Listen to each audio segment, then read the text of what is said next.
Hey, what's up guys? This video is for section 3.3 rate of change. It is the second part, so this is the second video. If you haven't watched my first video, go ahead and do that and then come back to this second part. So we are talking about rate of change. Let me just take this out of the way here. Rate of change is a ratio that describes how much one quantity changes with the respect of another quantity. Some people say the average rate of change or short just rate of change. Now, rate of change is when you have, like I said, a ratio or a fraction, and in that fraction, you guys are comparing some type of quantities. In algebra, what we are comparing are the x values and the y values. How are they changing when you guys have a graph or when you guys have different points? So the average rate of change, or just the regular rate of change, is when you have the change of the y values on top of the fraction and you divide by the change of the x values on the bottom. Now, rate of change is also called the slope of a linear function. The slope is the rate of change in a non-vertical line. Now, you guys learned that vertical lines, they have an undefined slope, so we don't know what it is. But anything that is not vertical, that it actually has a slope or a line that it is slanted, it's going to have some type of slope, which is the rate of change. The changes of the y's divided by the changes of the x values. The slope right here is when you have a variable m, and that's what we use, and it can be represented as rise over run. Now, in my first video, I explained how that works in a graph. You go up, down when you have a rise, and then the run is when you go to the left or to the right.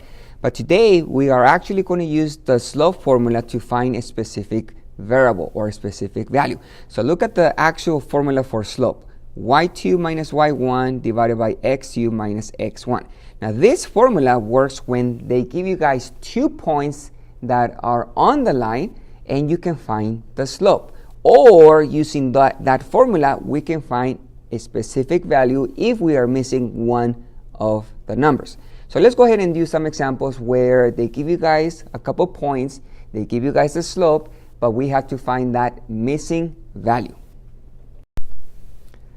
So notice here that we have some examples, a few examples, and we want to find the value of r so that the line, the linear function or linear equation, passes through the points and it has the given slope. So let me make sense of what this is when you look at the problem. They have 2 points. The first point is -3, -4. So we know that the line that we graph, if we graph, we're not going to graph it, but if we actually graph it, it's going to cross, it's going to go through this point, the -3, the -4.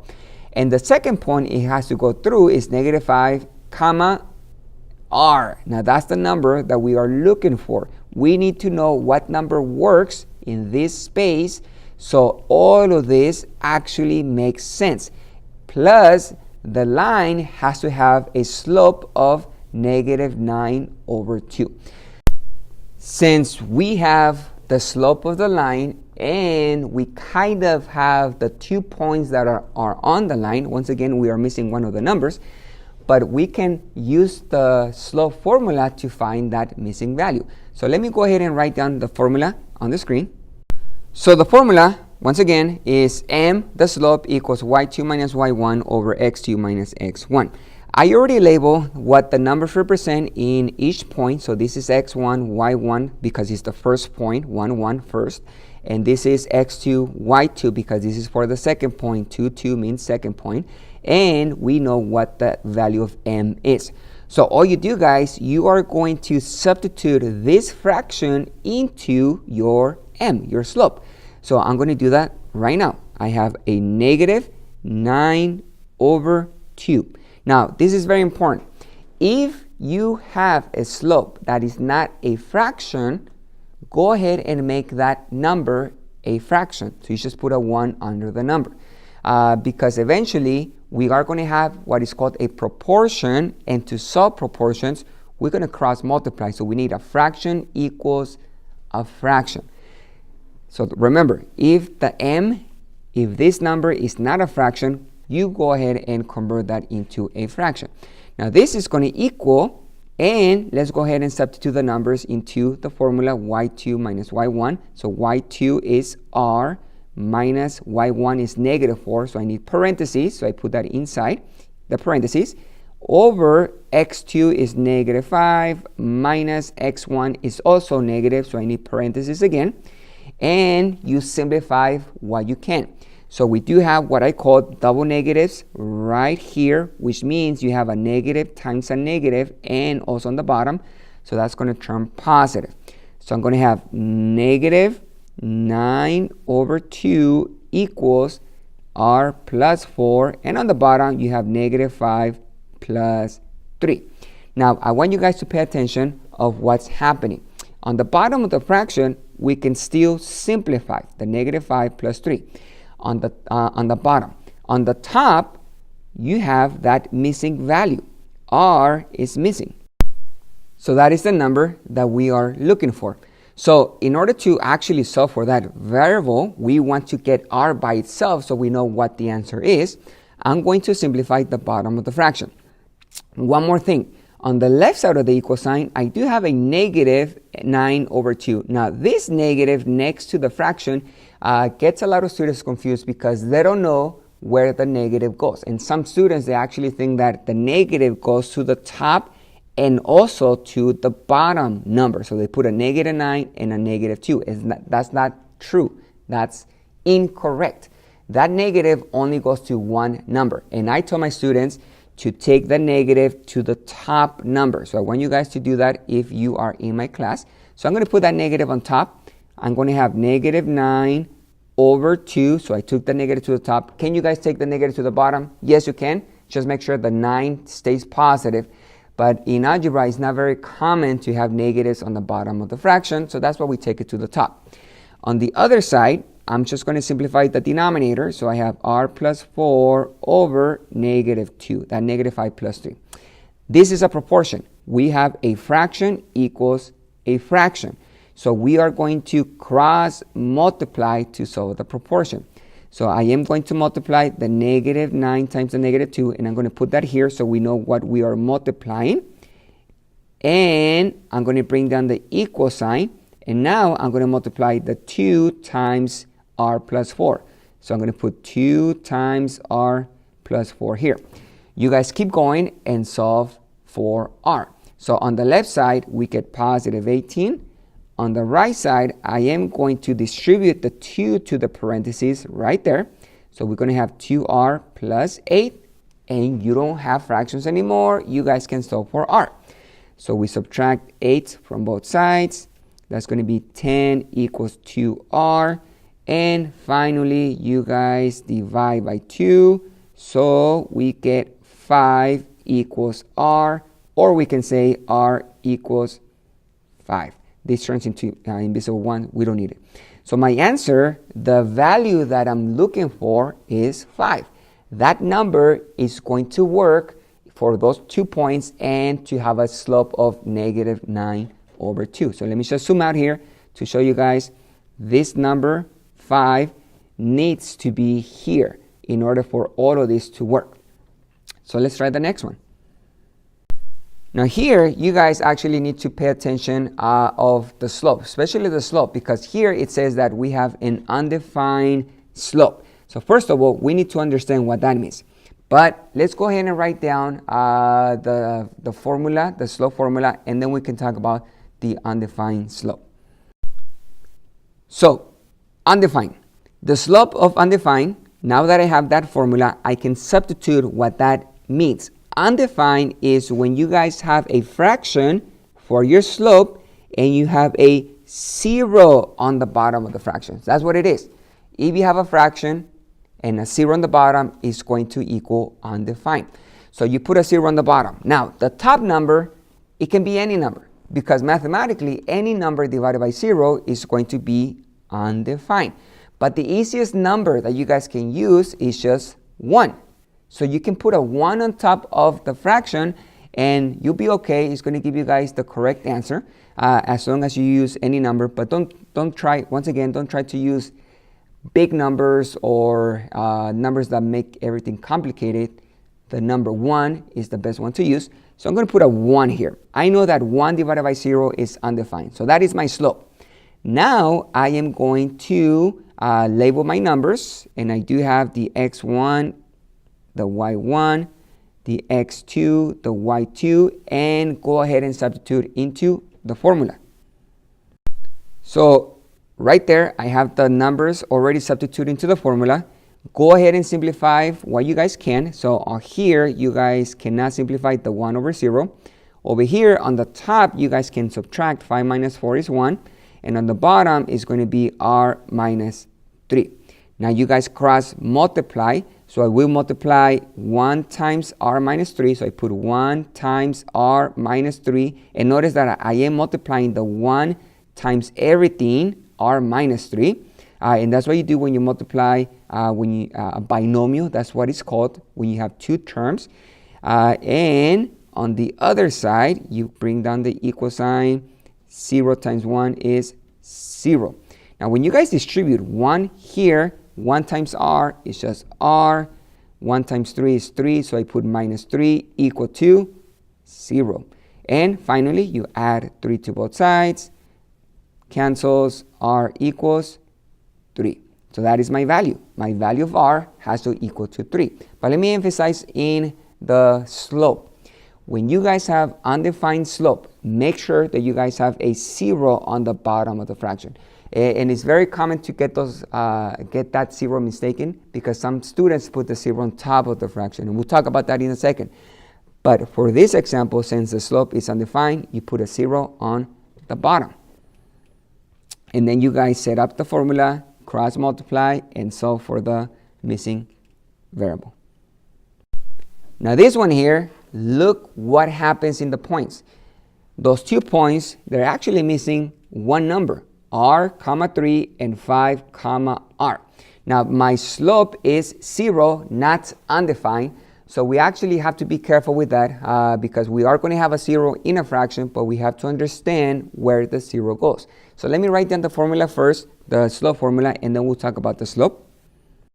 So in the formula, I'm going to substitute 0 into the actual slope, but I'm going to make it a fraction so I can cross multiply when I have proportions. So I'm going to bring down my equal sign here. There's my fraction. And when the slope is 0, in the fraction, you need a 0 on top of the fraction. Remember, we just talked about undefined slope. That's when 0 is on the bottom of the fraction. But this one is not undefined. This slope is 0.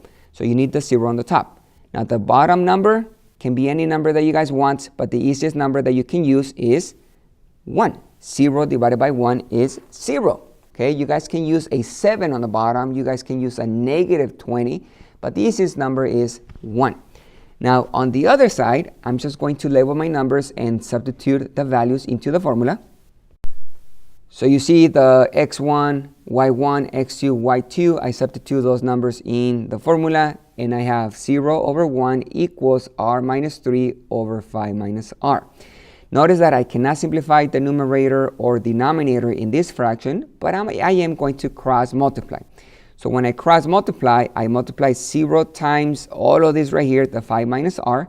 So I use 0 parentheses 5 minus r. I multiply everything by 0. And obviously that's going to equal to 0. Anything times 0 is 0. And on the other side, I'm going to multiply 1 times everything up here. 1 times r minus 3. And I'm using parentheses because I am multiplying all of that, r minus 3 times 1. Let's go back to the left side. So anything times 0 is 0. And on the right side, you guys will distribute the 1. So 1 times r is r, and 1 times 3 is 3, so minus 3. You guys add 3 to both sides over here. So you guys will have 3 equals r, or we can say r equals 3. So this number here, r equals 3, is the number that's going to make sense, that actually works for that example or this problem. This r has to be 3. This r has to be 3 as well, because that's the value that we found. M, once you put 3 here and 3 here, the slope m is going to equal to 0. So it's going to work. So you guys have to be careful with the undefined and the slope of 0. So let me just zoom out here because I want to make sure you understand the difference. And undefined slope is when you have a 0 on the bottom of the fraction. So the number on the top doesn't matter, but you guys have a 0 on the bottom. And a zero slope is when the zero is on top of the fraction. And the bottom fraction doesn't matter. I mean, the bottom number doesn't matter. But the top number has to be a zero. So that's how you find a missing value using the slope formula. You guys set up the formula, you substitute the numbers that you have, that you actually know, and then you guys just cross multiply, simplify, and then cross multiply, and then just solve for the variable. So that number that we found, remember, we are looking for that missing number in that specific point for R. And the last thing I want to talk about is actually finding the rate of change, or you can say slope for linear functions from a table. Now you guys use the formula when you have two different points. You can use the slope formula to find m, which is the slope. But when you guys have a table, I'll show you guys what you can do to actually find the rate of change, aka slope. But first, let's go ahead and read what I have on top of the screen. To determine if a function is linear from a table, find the first differences of the x and the y values, then check if they are the same value. Now what I'm trying to say is I want the values of x's to be, the difference of the x's to be the same every time I find that difference, and the y values, the difference in each y value also have to be the same. So I want to determine if those tables are equal. So when I say the difference for the x and the y values, I want to know what is happening to each table. So let's look at the first table here. We have x to be 1, y negative 6, and then 4 negative 8, and so on, and so on, and so on. So the differences for the x's, so I'm looking from 1 to 4, I want to know what's the difference. 1 to 4, the difference is 3. In other words, you are adding 3. Now from 4 to 7, you are also adding 3. From 7 to 10, you're adding 3. And from 10 to 13, you're adding 3. So that is the difference of the x's. And since you guys found the first difference, you can say they're the same because we have a 3, 3, 3, and 3. That's what we want. Now for the y values, we also have to do the same thing. I want to know how do I get from negative 6 to negative 8, from negative 8 to negative 10, and from negative 10 to negative 12, and from negative 12 to negative 14.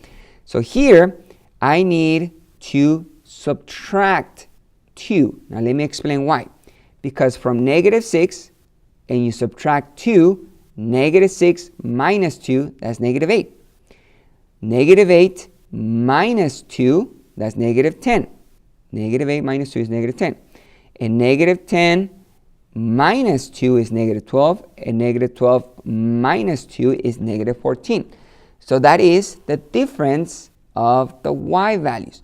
So you guys can see that the x differences are equal all the time, and the y differences are equal all the time. So first of all, we can say this is a linear function. If you guys actually plot the points and you connect the points, it will make a line. So I'm going to write that down first. Yes, it's linear. I know it is linear because of that difference for the x's and the y's. They're all the same for the x's, and they're all the same for the y's. Now, to find the actual average rate of change, which means the slope. When you guys have a table and you are looking for the slope, all you need to look for is for the change in the y's over the change in the x values. So what is the change of the y's? What is the change of the x values? Well, the change, the pattern, the number that you guys are using every time in the y's is negative 2. So that is what the change of the y's is, negative 2. And the change of x's is 3. So you put a 3 on the bottom of the fraction. So my average rate of change for this table, m, which is the slope, is negative 2 over 3. So we know it's linear. It is going to be a line if you plot the points and you connect the points. And it has a negative slope, negative 2 over 3. Now let's look at this one here, okay? Because sometimes just by looking at the table, you can't really say it's linear. Some people can do that, and some people can actually find the slope by looking at the table. But you actually have to do a little bit of work to make sure that we did the correct work or the correct steps. So I'm going to check the x differences here, okay? I want to know what's happening to the x values. So from -3 to -2, I'm actually adding 1. From -2 to -1, I am adding 1. -2 plus 1 is -1. Now from -1 to 1, wait a minute, I am not adding 1. If you guys add 1 to -1, that's going to be 0. Here, you're actually adding 2. -1 plus 2 is +1. But the next one, 1 plus 1 is 2. Now the only problem is this value right here. That number, since the x differences are not the same every time, we have a number that is different, that 2. That means that this table is not linear. Now let me show you guys the y values, because even though if the y values work, from 11 to 15, you're adding 4. From 15 to 19, you're adding 4. From 19 to 23, you're adding 4. And from 23 to 27, you are adding 4. It works for the y values. But even though if that happens, but the x values, the difference are not the same, we say that this is not linear. And since it's not linear, it means that we don't have a slope, okay? We have other type of function. It might be a different function, quadratic, or it might be something else, cubic, polynomial functions, anything. But we know it's not linear because the first differences of the x's and are not the same in this table. You guys have a different number here, a 2. So that's how you actually find the values in the table. So let me just emphasize this, because it's really important that you understand how do you know it's a linear function. So we know this is not linear because the x differences are not different. On the previous one, the x values, you're always adding. Let me put a plus here so you know that we're adding 3. So 1 plus 3 is 4. 4 plus 3 is 7. 7 plus 3 is 10. And 10 plus 3 is 13. So it is 3 every time. And for the y values, you are subtracting 2. So we have -6 minus 2 is -8. -8 minus 2 is -10, and so forth and so forth. So that's why we can say it's linear. All right, guys, so this concludes my video here. If you guys like my videos, you can hit the like button. You can also subscribe to my channel. Make sure you guys also practice, and I'll see you guys later.